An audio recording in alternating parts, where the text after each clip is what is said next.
Border guard Bangladesh যে কোনো ধরনের অবৈধ পুশিং রোধকল্পে প্রয়োজনীয় পদক্ষেপ গ্রহণ করেছে।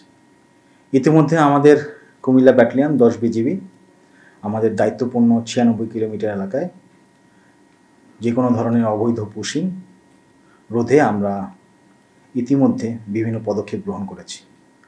এর মধ্যে আমাদের বিভিন্ন যে সকল স্থান দিয়ে পুশিং হতে পারে কিংবা অবৈধভাবে পুশিং হওয়ার সম্ভাবনা রয়েছে সেই সকল স্থানে গোয়েন্দা তৎপরতা বৃদ্ধি করা এবং পাশাপাশি একাধিক পেট্রোল এমপ্লয় করে সেই সকল স্থানে অতিরিক্ত জনবল নিয়োগের মাধ্যমে আমরা অতিরিক্ত পেট্রোল দিচ্ছি।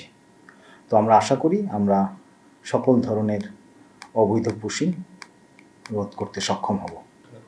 আমাদের কুমিল্লা ব্যাটালিয়নের দায়িত্বপূর্ণ এলাকায় অদ্যাবধি এখন পর্যন্ত 2024-এর পরবর্তী সময়ে সর্বমোট 22 জন অবৈধভাবে পুশিং হয়েছে, যেটা সকলকে আমরা সক্ষম হয়েছি আইডেন্টিফাই করার জন্য।